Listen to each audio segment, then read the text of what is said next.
하나님의 은혜와 사랑과 평강이 이 시간 충만하기를 주의 이름으로 축복합니다. 유대인들에게는 3대의 절기가 있습니다. 유월절, 맥추절, 초막절이죠.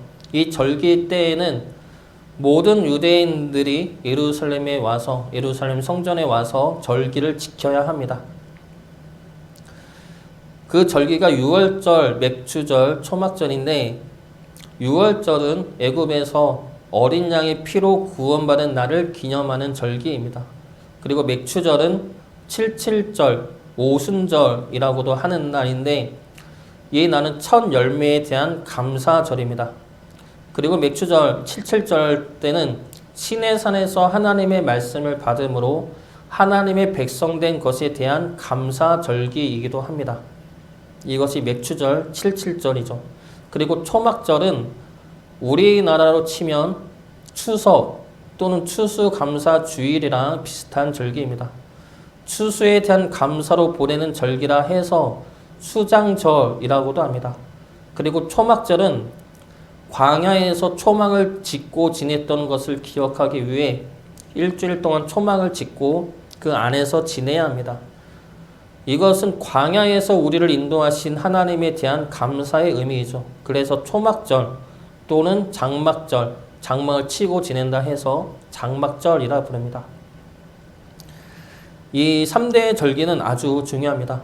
하나님의 구원 사역이 이 절기에 따라 역사되어졌고 역사되어지고 있기 때문에 이 3대의 절기는 우리가 반드시 기억할 필요가 있습니다. 이 3대의 절기의 흐름을 보면 6월절은 애굽에서의 구원이죠. 그리고 맥추절, 칠칠절, 이 맥추절, 칠칠절은 광야 시내산에서 하나님의 백성됨입니다. 그리고 초막절은 광야를 지나 가나안 땅에서 들어지는 절기이죠.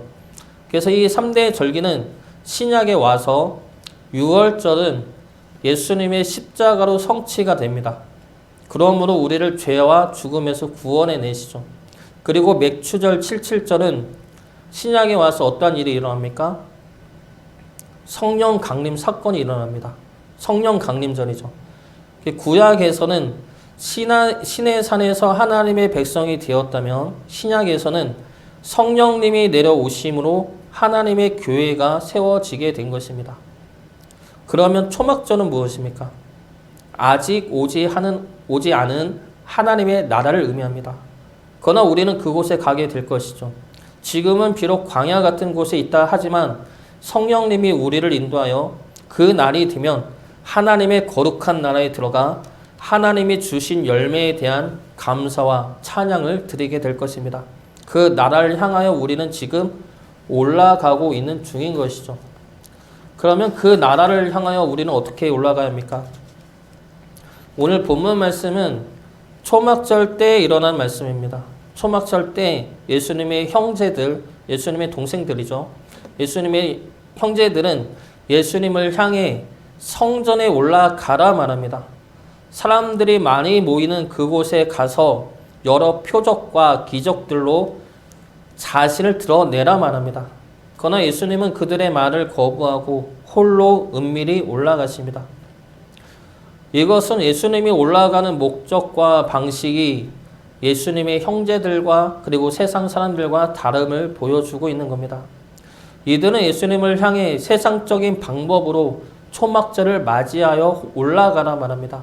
그러나 예수님은 이들의 방법과 이들의 목적대로 초막절을 향해 올라가지 않습니다. 예수님은 하나님의 때, 하나님의 방법으로 하나님이 인도하시는 곳에 올라가십니다. 그러므로 예수님은 거룩한 하늘나라에 하나님 우편에 앉게 되시고 모든 나라와 모든 민족의 영광과 찬송이 되셨습니다. 우리는 하나님의 나라를 향해 어떻게 나아가고 있습니까? 하나님이 약속하신 그 거룩한 나라를 향해 우리는 어떻게 올라가고 있습니까? 오늘 본문 통해 주님이 올라가신 것처럼 우리 또한 주님을 따라 하나님의 나라에 올라갈 수 있기를 주의 이름으로 축복합니다. 먼저 주님은 하나님의 때에 이르러서야 올라가십니다. 3절 말씀 보겠습니다. 3절 말씀 같이 보겠습니다.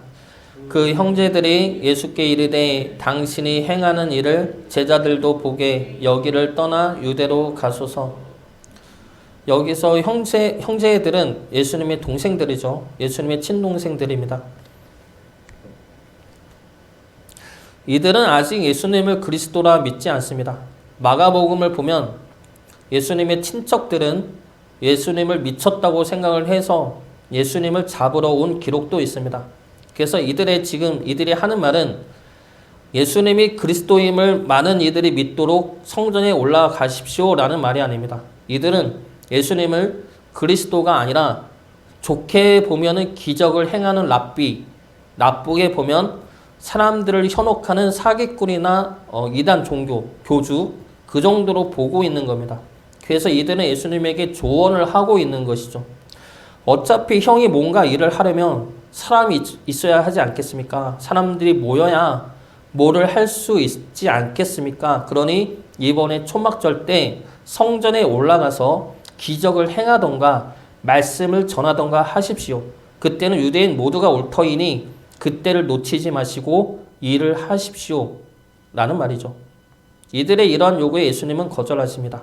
8절 말씀 같이 보겠습니다. 너희는 명절에 올라가라. 내 때가 아직 차지 못하였으니 나는 이 명절에 아직 올라가지 아니하노라. 너희는 올라가라. 그러나 나는 때가 아직 차지 아니했으니 올라가지 않겠다 말씀하십니다. 그런데 바로 10절 말씀을 보면 예수님은 올라가시죠. 명절에 맞춰서 예루살렘에 올라가십니다.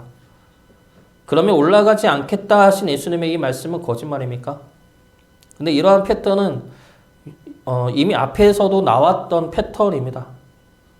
요한복음이 자주 이런 말씀을 기록을 하는데 이러한 패턴으로 기록을 하는데 가나의 혼인 잔치 때 예수님은 엄마 마리아에게도 이와 같이 말씀하셨습니다. 내 때가 이르지 않았다. 그러나 곧 이어서 포도주 표적을 보여주시죠. 예수님의 이러한 말씀과 행동은 예수님은 사람들의 때에 따라 움직이지 않는다는 겁니다. 예수님은 자신의 사명을 이룸에 있어서 사람들의 때를 따라 움직이고 행하지 않는다는 것입니다. 사람들은 이 때를 놓치면 안 된다고, 이 때를 잡아야 한다고 말을 하지만 예수님은 그 때를 이용하지 않습니다. 예수님의 때는 순전히 하나님의 말씀이 들을 때이고 하나님의 뜻에 따라 순종할 때입니다. 그 때가 예수님이 행하시는 때이죠. 하나님은 이스라엘 백성들을 애굽에서 구원하시고 광야에서 그들을 인도하십니다. 낮에는 구름 기둥으로 밤에는 불 기둥으로 인도하시죠. 그런데 그 인도하심에 있어서 중요한 것은 어느 방향으로 가는 것도 중요하지만 그만큼 중요한 것은 가야 할 때와 멈춰 설 때를 아는 것입니다. 구름 기둥과 불 기둥이 멈추면 멈춰 서야 하죠. 더 가고 싶어도 가면 안 됩니다. 조금만 더 가면 그늘에 있을 것 같고 조금만 더 가면 물에 있을 것 같아도 멈추라 하면 멈추어야 합니다. 반대로 하나님의 불기둥과 구름기둥이 움직이면 가야 하죠. 조금만 더 쉬고 싶어도 가야 합니다. 지금 가면 비 올 것 같고 바람 불 것 같아도 가야 한다 하면 가야 합니다. 그래서 이스라엘 백성들이 광야에서 어디로 가야 하는지, 언제 가야 하고 언제 멈추어야 하는지를 결정하는 것은 무엇입니까? 자신의 판단이 아니죠. 날씨가 아닙니다. 환경도 아닙니다. 사람들의 판단과 생각들도 아닙니다. 그들이 어디로 가야 하는지, 언제 가고 멈추어야 하는지의 절대적인 기준은 오로지 하나님의 구름기둥과 불기둥이라는 것이죠. 하나님은 이스라엘 백성들에게 광야에서 이것을 알려주고 계시는 겁니다. 상황을 보고, 환경을 보고, 사람을 보고 너희들이 가는 길을 결정할 것이 아니라 하나님의 인도하심을 믿고 따라오라 말씀하시는 겁니다. 주변 환경을 보면서 너의 때를 정하지 말고 눈을 들어 너희를 인도하는 하나님의 기둥을 바라보라는 겁니다. 하나님은 누구보다 우리를 잘 아셔서 우리로 하여금 늘 가장 좋은 길로 인도해 나가십니다. 출애굽기 13장 21절과 22절 말씀입니다. 여호와께서 그들 앞에서 가시며 낮에는 구름 기둥으로 그들의 길을 인도하시고 밤에는 불 기둥을 그들에게 비추사 낮이나 밤이나 진행하게 하시니 낮에는 구름 기둥 밤에는 불기둥이 백성 앞에서 떠나지 아니하리라. 이 말씀에서 하나님은 우리에게 세 가지를 약속하십니다. 우리보다 먼저 가서서 우리 올 길을 예비해 놓으십니다. 그리고 우리와 함께 하셔서 우리의 길을 인도하십니다. 그리고 세 번째로 우리를 떠나지 않으십니다. 우리가 하나님의 길이 아닌 다른 길로 간다 하더라도 하나님은 우리를 떠나지 않으시고 그 잘못된 길에서 생명의 길로 끊임없이 다시 인도해 나가십니다. 지금 가지 않으면 안 될 것 같은 염려를 이겨내시기 바랍니다. 지금 멈추면 이대로 뒤처질 것 같은 두려움도 이겨내시기 바랍니다. 어디로 가야 할지 모르고 지금 가는 길이 맞을까 염려되는 그 마음도 이겨내시기 바랍니다. 하나님은 우리를 떠나지 않으시고 우리를 끝끝내 생명의 나라로 인도해 나가실 것입니다. 막연한 두려움과 근심 속에서도 하나님을 바라보시고 하나님의 때를 기다리시고 하나님의 인도하심을 믿고 구하시기 바랍니다. 그리고 하나님이 인도하셨음을 감사와 찬양으로 고백할 수 있기를 주의 이름으로 축복합니다. 두 번째로 주님은 하나님의 방법으로 올라가십니다. 하나님의 방법은 무엇입니까? 바로 낮아짐입니다. 하나님 앞에 낮아짐으로 하나님을 높이죠. 그리고 하나님이 하나님 앞에 낮아진 나를 높여주십니다. 그러나 예수님의 형제들은 그렇지 않죠. 이들은 예수님을 향해 드러내라 말합니다. 4절 말씀 같이 보겠습니다. 스스로 나타나기를 구하면서 묻혀서 일하는 사람이 없나니 이 일을 행하려 하거든 자신을 세상에 나타내소서 하니. 이들의 말은 어찌 보면 당연한 말인 것 같아 보입니다. 하나님의 말씀을 전할 거면 사람 없는 갈릴리 시골에 있지 말고 예루살렘에 올라가라 말하는 것이죠. 거기서 많은 사람들 앞에서 자신을 드러내라 말합니다. 그들에게 자신을 드러내고 나타내고 보여주어서 그들이 예수님을 높이고 존경하고 바라보게 만들라 말합니다. 그래야 일이 쉬워진다 말하는 것이죠. 이것은 전형적인 세상적인 방법입니다. 그리고 지금도 여전히 많은 이들이 이러한 방법으로 살아가고 있습니다. 자신을 높이고 자신을 드러내고 싶어 하죠. 무슨 일을 하지 않아도 사람은 자신을 드러내고 싶고 인정받고 싶어 합니다. 모든 사람들이 그렇죠. 그래서 자신을 높이거나 상대방을 낮춥니다. 대화할 때도 마찬가지이죠. 상대방을 높여주기보다는 상대방을 낮추고 자신을 높일 때가 많습니다. 그러나 그런다고 해서 자신이 높아지지는 않죠. 이런 글을 인터넷에서 본 적이 있습니다. 거짓말쟁이의 가장 슬픈 점은 사람들이 그의 말을 믿지 않는 것이 아니라 그가 사람들을 믿지 않는 것이다. 다시 한번, 거짓말쟁이의 가장 슬픈 점은 사람들이 그의 말을 믿지 않는 것이 아니라 그 거짓말쟁이가 사람들을 믿지 않는 것이다. 이것이 가장 슬프다는 것이죠. 사람들을 믿지 않기 때문에 거짓말을 한다는 겁니다. 그러면 거짓말을 해야 하는 그 사람의 마음이 얼마나 황폐하고 외롭겠습니까? 그 자체로 고통을 받고 있다는 것이죠. 자신을 높이는 자들의 마음도 이와 같을 때가 있습니다. 자신을 높이면 높일수록 사람들은 그 사람을 떠나가죠. 자신의 말을 높이면 높일수록 사람들은 그 사람의 말을 듣지 않고 대화를 하지 않습니다. 그러나 그보다 더 큰 고통은 자신을 높일수록 점점 더 낮아지는 자신을 스스로 볼 수밖에 없는 고통과 외로움이라는 겁니다. 주님은 자신을 높이지 않습니다. 오늘 말씀에서 예수님의 형제들은 예수님을 향해 자신을 드러내라 말하지만 예수님은 그들의 말과는 반대로 은밀하게 행하십니다. 10절 말씀 같이 보겠습니다. 그 형제들이 명절에 올라간 후에 자기도 올라가시되 나타내지 않고 은밀히 가시니라. 예수님이 은밀히 가시는 이유는 1절에도 오늘 말씀 1절에도 나와 있듯이 유대인들이 죽이려 했기 때문입니다. 그리고 예수님은 아직 죽을 때가 아니기 때문이죠. 예수님은 6월절에 죽으셔야 합니다. 그럼에도 불구하고 성전에 올라가시는 이유는 초막절에 성전에 올라오라는 하나님의 말씀에 순종하기 위해서입니다. 그런데 예수님의 이런 은밀히 행하시는 모습은 단지 자신의 죽음을 피하기 위해서만은 아닙니다. 예수님의 은밀한 모습은 예수님의 형제들이 주장하는 나타내는 모습과 반대되는 모습으로 올라가고 있음을 보여주기 위함입니다. 바로 사람들 위에 서는 모습이 아니라 하나님 앞에 낮아지는 모습이죠. 사람들이 자신을 우러른다고 해서 그들이 자신을 높인다고 해서 그들이 주님이 맡은 사명인 구원과 생명을 이뤄줄 수는 없습니다. 반대로 사람들이 예수님을 무시한다고 해서 그들이 예수님을 조롱하고 십자가에 못 박힌다고 해서 주님을 향한 하나님의 뜻을 꺾을 수도 없습니다. 그렇기 때문에 예수님은 사람들 위에 서서 그들 통해 일을 이루지 않고 하나님 앞에 낮아짐으로 하나님의 능력으로 사명을 이뤄내신 것입니다. 우리 또한 마찬가지이죠. 사람들이 우리를 반대할 수가 있습니다. 이유 없이 우리를 미워하고 우리를 공격할 수 있습니다. 그러나 그들 앞에 우리를 내세우고 우리를 드러낼 필요가 없습니다. 그때 우리는 하나님 앞에 엎드림으로 내게 주어진 지금의 자리가 하나님의 은혜와 인도하심을 깨닫고 고백해야 합니다. 우리가 하나님 앞에 진실하다면, 우리가 하나님 앞에 낮아짐으로 하나님의 능력과 은혜가 우리 안에 있다면 사람들이 반대하고 공격해도 우리를 통해 하나님의 뜻은 온전히 세워질 것입니다. 반대인 경우도 마찬가지이죠. 사람들이 우리를 우러르고 칭송하고 높일 수 있습니다. 그러나 그렇다고 해서 우리 스스로 우리를 높여서는 안 됩니다.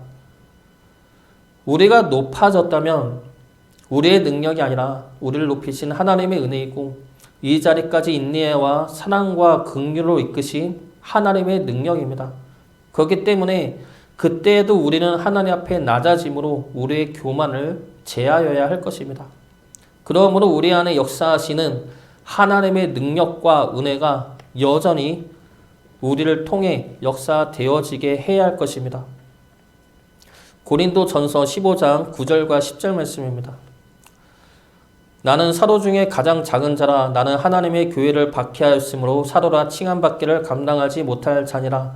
그러나 내가 나된 것은 하나님의 은혜로 된 것이니 내게 주신 그의 은혜가 헛되지 아니하여 내가 모든 사도보다 더 많이 수고하였으나 내가 한 것이 아니요 오직 나와 함께 하신 하나님의 은혜로라. 이 사도 바울의 고백처럼 내가 나된 것은 하나님의 은혜임을 고백하고 그 은혜로 말미암아 하나님 앞에 충성할 수 있는 주의 자녀 되시기를 주의 이름으로 축복합니다. 마지막으로 주님은 하나님이 인도하시는 자리로 올라가십니다. 예수님의 형제들은 예수님을 향해 초막절 때 예수님의 성전에 예루살렘 성전에 올라가라 말하죠. 그 이유는 그 자리에 가면 예수님이 자신을 드러내므로 영광을 받을 수 있다 생각하기 때문입니다. 영광까지는 아니더라도 세상적인 인기와 명성을 얻을 수 있다 생각했던 것이죠. 그래서 그 자리를 차지하라 말하는 겁니다. 예수님을 따르는 제자들 역시 예수님을 통해 영광된 자리에 앉기를 원했습니다. 그래서 마가복음을 보면 예수님의 제자 야고보와 요한이 예수님에게 이러한 부탁을 합니다. 우리를 주님의 좌편과 우편에 앉게 해 주십시오. 마가복음 10장 35절부터 37절까지 말씀입니다. 세베대의 아들 야고보와 요한이 주께 나와 여짜오되 선생님이여 무엇이든지 우리가 구하는 바를 우리에게 하여 주시기를 원하옵나이다. 이르시되 너희에게 무엇을 하여 주기를 원하느냐 여짜오되 주의 영광 중에서 우리를 하나는 주의 우편에 하나는 좌편에 앉게 하여 주옵소서. 이들은 예수님을 통해 높은 자리에 앉기를 원했습니다. 그래서 예수님한테 그 자리에 앉게 해달라 부탁을 하죠. 그러나 그러한 자리를 원한 것은 이 두 제자만이 아니었습니다. 다른 모든 제자 역시 높은 자리를 원했습니다. 그래서 이들의 요구를 듣고 제자들은 서로 다툽니다. 서로가 높은 자리를 원했기 때문이죠. 그러나 지금 주님이 지금 가시는 자리는 어떠한 자리입니까? 야고보와 요한이 높은 자리를 요구할 때 예수님이 가는 자리는 죽음의 자리였습니다. 십자가의 자리였고 고난의 자리였고 버림받은 자리였습니다.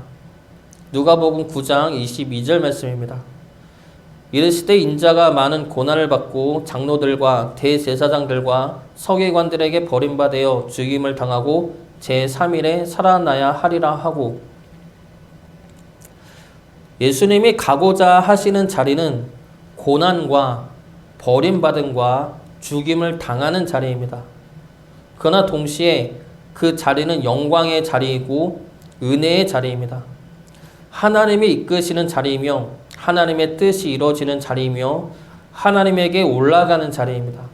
그렇기 때문에 모든 영광과 찬송을 받으시기에 합당한 자리입니다.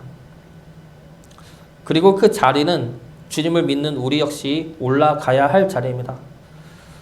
우리가 올라가야 할 자리는 나를 높이고 나를 드러내고 내 뜻을 이루는 그런 자리가 아닙니다. 우리가 올라가야 할 자리는 내가 아니라 주의 영광과 주의 은혜가 드러나는 자리입니다. 그렇기 때문에 우리가 올라가야 하는 자리는 하나님이 인도하시는 자리이죠. 우리가 하나님을 믿는다면 하나님이 인도하시는 그 자리로 올라가겠다는 결단과 순종이 이루어져야 합니다. 그 자리가 우리 눈에 보기에는 낮고 보잘것없고 설령 고난의 자리라 하더라도 하나님이 인도하심 안에 영광이 있음을 믿고 나아가야 합니다. 그렇다고 해서 하나님은 우리 모두를 십자가의 자리로, 선교자의 자리로, 목회자의 자리로 인도하지는 않습니다. 하나님은 누구보다 우리를 더 잘 알고 계시죠. 우리를 잘 아시는 하나님이 우리의 길을 예비하시고 놀라운 축복과 승리와 생명의 자리로 인도하실 것입니다. 그 인도하심에 믿음으로 순종하시기 바랍니다. 믿음으로 나아갈 때 요단강은 갈라지고 여리고성은 무너집니다. 믿음으로 나아갈 때 하나님의 영광은 높아질 것이고 낮아진 우리의 자리는 하나님으로 인해 높임을 받게 될 것입니다. 주님은 하나님의 때에 하나님 앞에 낮아짐으로 하나님이 인도하는 자리에 올라가셨습니다. 그 자리는 십자가의 자리이고 고난의 자리이지만 하나님의 은혜가 임하는 생명의 자리이고 하나님의 영광이 임하는 자리였고 하나님으로부터 높임을 받게 되는 거룩한 자리였습니다. 우리 또한 주님을 따라 그 거룩한 자리로 올라갈 수 있기를 바랍니다. 우리의 삶이 지금은 비록 광야 같다 할지라도 하나님의 구름 기둥과 불 기둥이 우리와 함께하여 우리를 인도해내고 계십니다.